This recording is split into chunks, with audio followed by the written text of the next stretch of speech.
You are listening to chartingwealth.com for Tuesday, the 7th of June, 2016. Where are we? Well, the market is a continued uptrend. It crossed over going up on our 2-day chart on the MACD.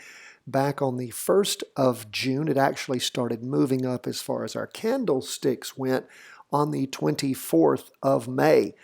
And it continued up over the course of Monday, 0.51%, so a little over 0.5%. That's the total market.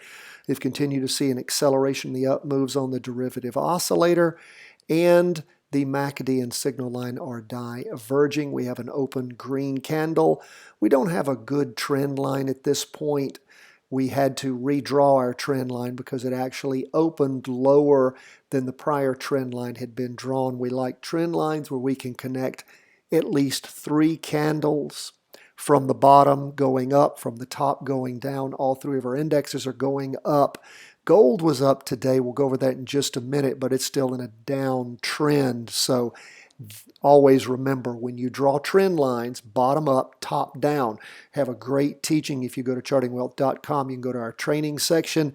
A great teaching on how to use trend lines. Trend lines are something that if I had nothing else except my candlesticks, I would use trend lines. If I didn't have a MACD, a derivative oscillator, didn't have Bollinger Bands, nothing else, it would be a trend line and candles. And it would be Hinkin-Ashi type candles. You can get that training also at the website. If you subscribe to our daily podcast, we send those new trainings out.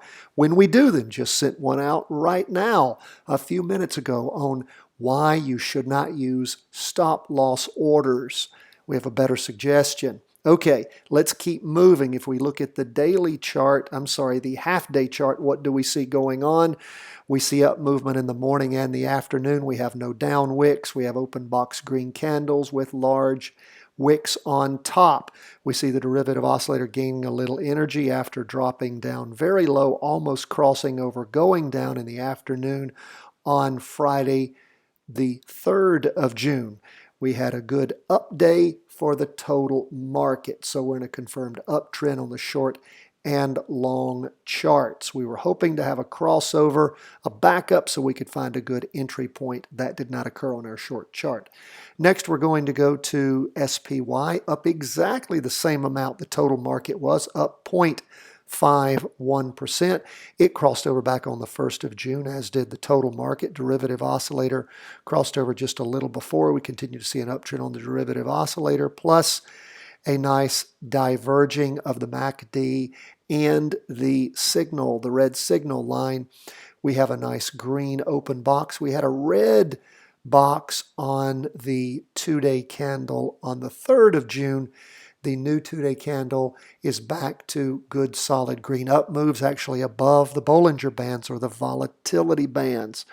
And again, we've drawn not a perfect type of trend line, but an okay trend line. I'd prefer to have no red candle in the middle and just have nice clean green boxes, but that is not possible because of the red candle knocking our prior trend line out. If we look at our 4-hour or half-day chart, what do we see? We're above that 2-day trend line. Up candles in the morning and the afternoon, derivative oscillator building, and we didn't get that back over cross up we were hoping for.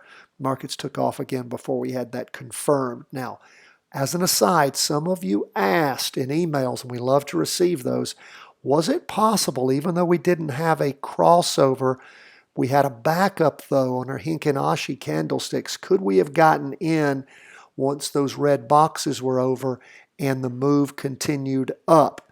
Yes, you could have. You could have gotten in on the morning of the 27th, or actually more likely in the afternoon after that green candle closed.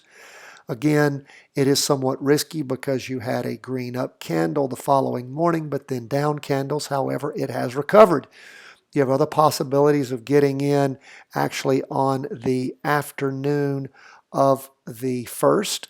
That is after the 2 red down candles, the afternoon of the 31st and the morning of the 1st of June. You also could have gotten in after the down red candle on the 3rd. Could have gotten in the afternoon on the 3rd of June. So again, You don't have to wait for the crossover. It's the safest way to do it across a backup crossover. You can wait for a backup on the candlesticks. We love our Hinkin-Ashi type candlesticks. Remember, the open red boxes are safer because they're not as strong a down move on the Hinkin-Ashi as the red solid boxes. So, candlesticks. So, that is possible. And I would ask you guys, if you want to start trying practice trades that way, do so. Report back to us what you find out. Okay, we're now to the Qs. What's the Qs? That's the NASDAQ 100. It crossed over going up back on the 26th, a few days before the other two charts, the total market and the S&P. It crossed over right about the same time derivative oscillator did, almost always a good sign. We continue to see up moves. We have not, and again, we had an up move throughout the course of the day, up 0.35%. Derivative oscillator got a little bit stronger, and we still have a diverging of the MACD and the signal line.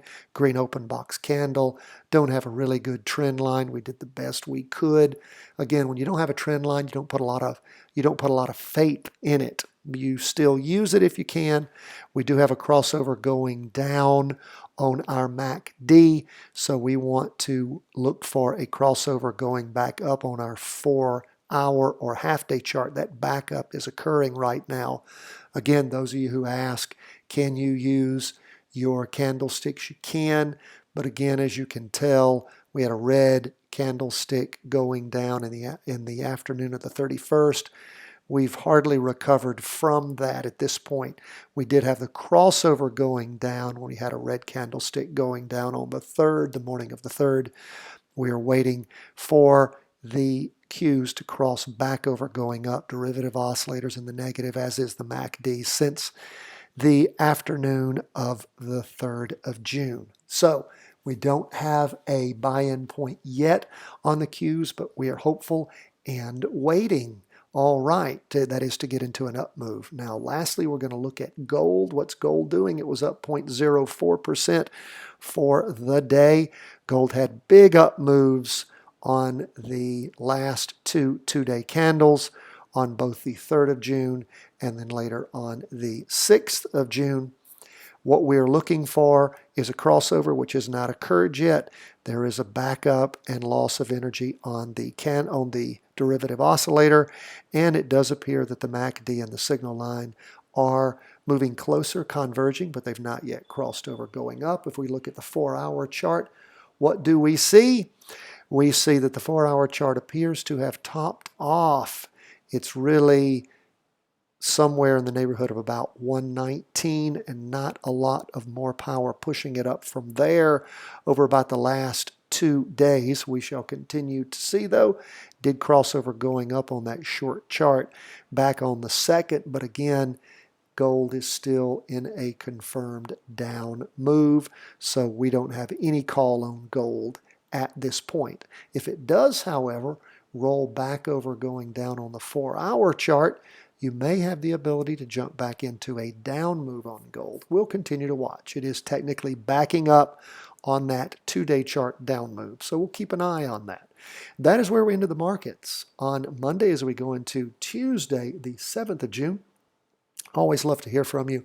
Go to our website, chartingwealth.com. Some good new trainings that we have put out. Would love for you to get those classes. Love to hear back from you what you think about them, other things that you need. Be sure to follow us on Facebook, Twitter, Instagram, YouTube. We post all of our videos to YouTube every day that the market is open. We also put our weekly video there for the weekly review and forecast. Where you can really find us, of course, is at iTunes. And we ask you to do one thing for us. If you appreciate what we do, all we ask you to do, go to iTunes. If you can, subscribe to the podcasts. We have 2 of them now. We have the video weekly review. We have the audio daily review that also includes the weekly review in audio form. We ask you to give us a 5-star rating. If you could do that on both of those podcasts, the video and the audio, we would appreciate it. Both of them are under Charting Wealth. Say something nice about us. It means a lot to us, helps us a lot in the metrics, so we can spread the word and help more people. We appreciate you. We hope you appreciate us. God bless you from chartingwealth.com.